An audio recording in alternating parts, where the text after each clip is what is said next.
સુરતના વરાછા વિસ્તારમાં 44 વર્ષીય એક પરિણીતાએ ઝેરી દવા ગટગટાવીને પોતાના જીવનનો અંત આણ્યો છે।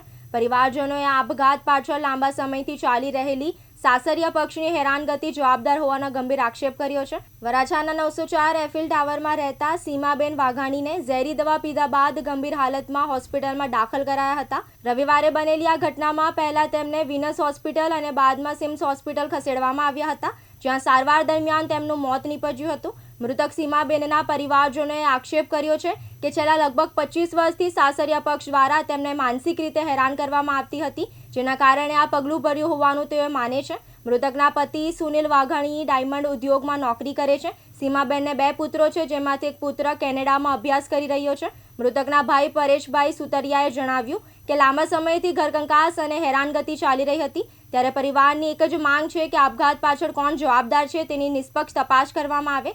પરિવારજનોએ સ્પષ્ટ કર્યું છે કે જ્યાં સુધી આ ઘટનામાં જવાબદારો સામે કાર્યવાહી નહીં થાય ત્યાં સુધી મૃતદેહ સ્વીકારવામાં નહીં આવે। ત્યારે વરાછા પોલીસે આપઘાતનો ગુનો નોંધી સમગ્ર મામલે તપાસ શરૂ કરી છે। હવે જોવાનું રહે કે તપાસમાં શું બહાર આવે છે અને પરિવારજનને ન્યાય મળે છે કે નહીં।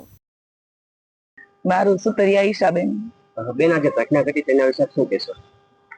બસ હું એક જ ખાલી કહેવા માંગુ છું કે મારી નણંદને એને મને એન્ડ સુધી કીધું હતું કે આ વસ્તુ ક્યારેય નહીં કરું।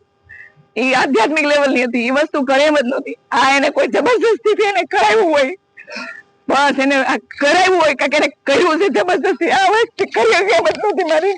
કોના પર આક્ષેપ છે આપને? તેમના કોના દ્વારા કરવામાં આવ્યું તેના આક્ષેપ? એના ઘરના બધા સભ્યો એકો એક ટોર્ચર કરે, મીટિંગ ને બોલાવીને અમને બધાના નામ દે। મેન ઓલો કમલેશ બહારનો વ્યક્તિ છે, એને ઘરની અંદર હું બોલવાની જરૂર હોય? બેન, કેટલા સમયથી ટોર્ચર કરવામાં આવતું? છેલ્લા મહિનાથી 1 મહિનાથી સતત ટોર્ચર એની ઉપર કરતા હતા। સતત અમને બોલાવે, અમને એક પણ શબ્દ ન બોલવા દે, અને એ છોકરી પર બધા આક્ષેપો નાખે, આવી છે તેવી। ખુદ ઈ કમલેશે એમ કીધું તમારે જવું છે, ઈ કે હું મારી હારે કહું તો મારી હારે બી આ શરૂ થઈ જાય। આવા શબ્દો મારા ઘરે આવીને ખુદ ઈ માણસ કહી ગયો। ચૂપચાપ સાંભળ્યું, એનો ઘરવાળો સુનિલ ઉભો હતો, એને ચૂપચાપ સાંભળ્યું। મને એમ થયું ઠીકાર છે એના ઘરવાળાને કે આ વસ્તુ ઈ સાંભળે છે। આવું ખોટા આક્ષેપો નાખ્યા છોકરી માથે, મારથી સહન નથી થતું। મારી બેનું ન્યાય જોઈ, બીજું મારે કાંઈ ન જોઈ। મૃતક બેન નું શું નામ છે?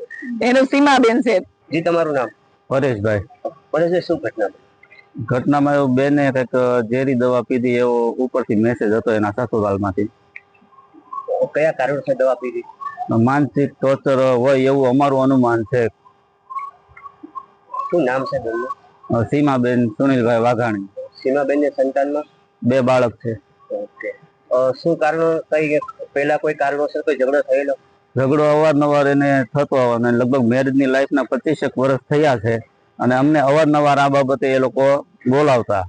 એમાં લાસ્ટ લગભગ મહિના દિવસની અંદર કે બહુ મોટા પાયે આ લોકોએ કંઈક ચાલુ કર્યું હતું, એમાંથી એમને એ લોકો અવારનવાર બોલાવીને ટોર્ચરિંગ કરતા। એટલે અમે લોકો એવું ડિસાઈડ કર્યું કે બેન આપણને ફોન કરે તો આપણે એનો ફોન રિસીવ કરવાનો। જમાઈ કે એના પપ્પા, એના મમ્મી અથવા એની નણંદ અથવા એક અધર વ્યક્તિ એ લોકોએ રાખેલો છે, કમલેશ નામ છે એનું, અને યોગી ચશ્માની દુકાન ચલાવે છે। એ વ્યક્તિનો ફોન આવે તો આપણે ફોન રિસીવ નહીં કરવો, બેનનો ફોન આવશે તો કરશું। પણ એ જાણકારી આપણને મળી કે બેનનો ફોન એ લોકોએ 15-20 દિવસ પહેલા લઈ લીધો હતો, એટલે બેન પાસે કોઈ ફોન નહોતો, અને સુનિલ ફોન કરતો હતો। એના માનસિક ટોર્ચરથી થાકીને અમે ફોન ઉચકવાનો બંધ કરી દીધો। એની યારે કોઈ અમારે વાર્તાલાપ કરવાની થતી નહોતી। જો કંઈ પણ વાર્તાલાપ અમે કરીએ તો નાનો પોઈન્ટ પકડીને અમને લોકોને માનસિક ટોર્ચર વધતું હતું, એટલે અમે એને લોકો કનેક્શન કાપવા બાબતને નક્કી કરી લીધું કે આપણે એ લોકો સાથે કોઈ વાત કરવી નહીં, પર્સનલ બેનનો ફોન આવે તો વાત કરશું। આપઘાત કર્યો તો એના કેટલા દિવસ થયા? આપઘાત કર્યો લગભગ રવિવારે કંઈક ઘટના બની છે, કેટલા વાગે ટાઈમ આપણને નથી ખબર, અને આપણને જાણ મળી એને લગભગ સાંજે એ લોકો જયારે હોસ્પિટલમાં જે તે સમયે દાખલ કરી ત્યારે ફોન આવ્યો હતો કે આ સીમાએ આવું ઘટના કરી છે। રવિવારની ઘટના, આજે 3 દિવસ થયા, ડેડ બોડી હજી સુધી સ્વીકારવા નથી આવી, શું માંગ આપની? અમારે એને પેલો ફોરેન્સિક રિપોર્ટ કરાવવો છે। પોલીસ દ્વારા શું કાર્યવાહી? પોલીસ દ્વારા તો એ સમયે અમે પોલીસને જોયા નહોતા, ત્યાં હોસ્પિટલ ભાડ્યા નથી પોલીસને। સવારે જયારે રિલીઝ આ લોકોએ કર્યું 8 વાગે કે ભાઈ આના હવે કઈ ધબકારા પૂરા થઈ ગયા છે, એટલે અમે લોકો દોડીને હોસ્પિટલ ગયા, ત્યાં તો બધું કાર્યવાહી બધી પતી ગઈ હતી। કયા પોલીસ સ્ટેશનમાં ફરિયાદ આપવામાં આવે? હવે વરાછા સુરક્ષા ભવન પોલીસ ચોકીમાં અમે ફરિયાદ લખાવી છે। કાનાભાઈ મેર, દિવ્યાંગ ન્યૂઝ, સુરત.